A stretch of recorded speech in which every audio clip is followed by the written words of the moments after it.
أعوذ بالله من الشيطان الرجيم بسم الله الرحمن الرحيم સર્વે વાચક મિત્રોને સલામુન આલેકુમ। આજે આપણે આ વિડીયોમાં એક એવા વિષયની ચર્ચા કરવાની છે જે આપણી ડે ટુ ડે લાઈફમાં ઉપસ્થિત થતો હોય છે। અવારનવાર આપણે આ પ્રશ્નનો સામનો કરવો પડતો હોય છે। આપણી જિંદગીમાં અવારનવાર એવા પ્રસંગો આવે છે જ્યારે કોઈ વ્યક્તિ આપણી સાથે બળજબરી કરે છે, કોઈ વ્યક્તિ આપણી ઉપર જુલ્મ કરે છે, આપણી ઉપર અત્યાચાર કરે છે, આપણી સાથે અયોગ્ય અને અઘટિત વર્તન કરે છે। તો પછી આવા સંજોગોમાં આપણે કેવી રીતે વર્તવું જોઈએ?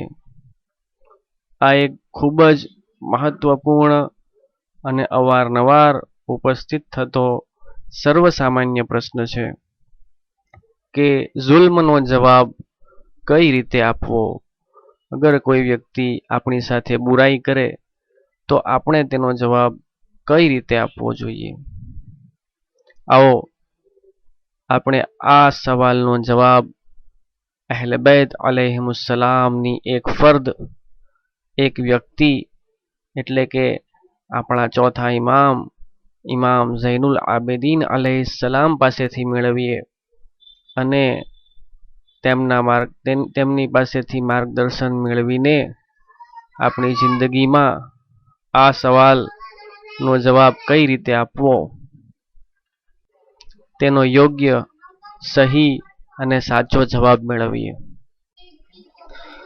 શું તમે હસીન બિન નમીરને જાણો છો? તમે ઓળખો છો કે આ વ્યક્તિ કોણ હતો?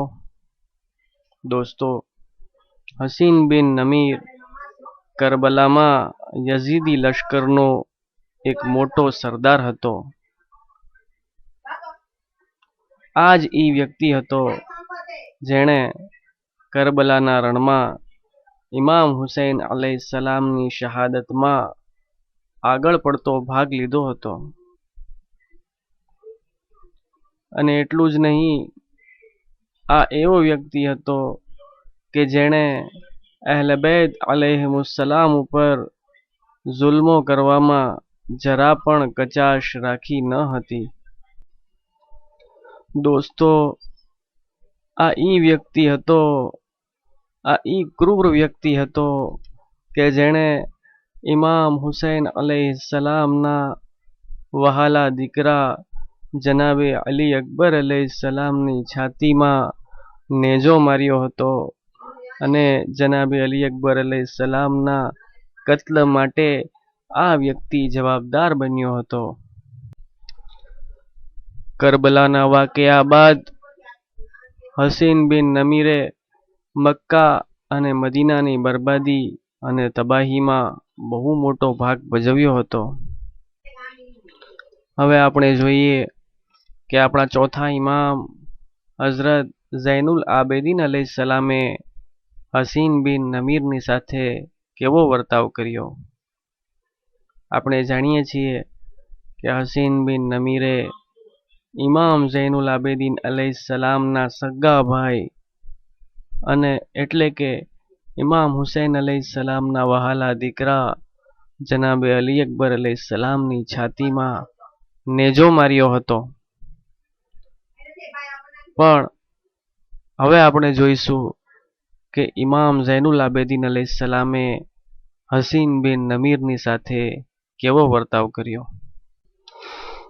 કરબલાના વાકયા બાદ, મદીના અને મક્કાની તબાહી બાદ જ્યારે હસીન બિન નમીર મદીનાથી પાછો ફરે છે તો તેને અને તેના લશ્કરના સાથીઓને અનાજની અત્યંત જરૂરત પડી જાય છે અને તે અનાજની શોધખોળમાં ફરતો હોય છે।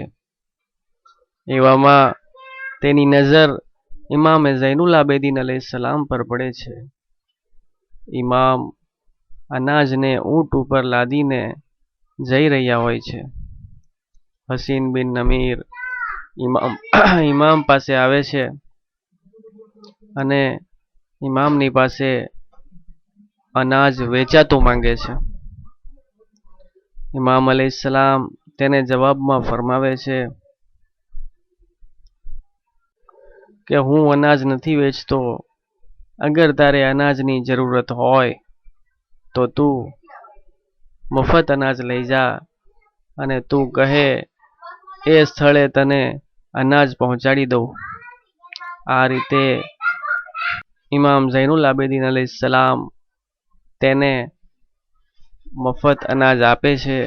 એટલું જ નહીં, તેના સ્થળે અનાજ પહોંચાડી આપે છે. હસીન બિન નમીર એમ સમજતો હોય છે કે ઇમામ ઝૈનુલ આબેદીન અલૈહિસ્સલામે તેને ઓળખ્યો નથી. અંતે હસીન બિન નમીર ઇમામને પૂછે છે કે શું તમે મને ઓળખ્યો?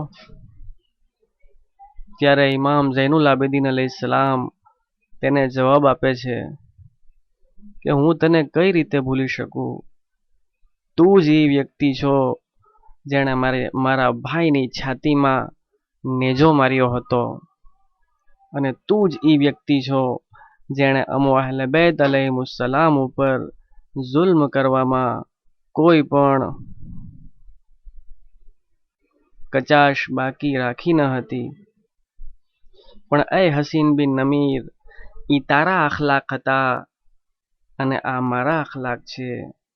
અમો અહલે બેત અલૈહિમુસ્સલામ જુલ્મનો બદલો જુલ્મથી નથી આપતા. અમો અહલે બેત અલૈહિમુસ્સલામ બુરાઈનો બદલો બુરાઈથી નથી આપતા. બલકે અમારો રવૈયો, અમારી સીરત ઈ છે કે અમે જુલ્મનો જવાબ નેકી, ભલાઈ અને એહસાનથી આપીએ છીએ. બસ દોસ્તો, વધારે કશું કહેવાની જરૂર નથી. આપણને આપણો જવાબ મળી ગયો. અહલે બેત અલૈહિમુસ્સલામની તાલીમાતમાંથી છે કે જુલ્મનો જવાબ નેકી અને ભલાઈ વડે આપવો. આપણે અહલે બેત અલૈહિમુસ્સલામના અનુયાયીઓ છીએ. આપણે અહલે બેત અલૈહિમુસ્સલામના ચાહકો છીએ. બસ આપણે એમની સીરત ઉપર ચાલીને જુલ્મનો જવાબ જુલ્મ વડે નથી આપવાનો. જુલ્મનો જવાબ દુશ્મનીથી નથી આપવાનો, બલકે જુલ્મનો જવાબ નેકી, ભલાઈ અને એહસાનથી આપવાનો છે. હઝરત લુકમાન અલૈહિસ્સલામ પોતાના દીકરાને શિખામણ આપતા ફરમાવે છે, દીકરા, જે શખ્સ એમ કહે છે કે બુરાઈ અને ફસાદને બુરાઈ અને ફસાદ વડે જ મિટાવી શકાય છે, તો તે ખોટું કહી રહ્યો છે. જો તે એમ સમજતો હોય કે તે સાચું કહી રહ્યો છે, તો તે આગને સળગાવીને જોઈ લે કે આગ બીજી આગને બુઝાવી શકે છે કે નહીં. બલકે જે રીતે પાણી આગને બુઝાવે છે, તે જ રીતે સબ્ર, ધીરજ, નેકી અને ભલાઈ એ બુરાઈ અને ફિતનાની આગને બુઝાવી નાખે છે.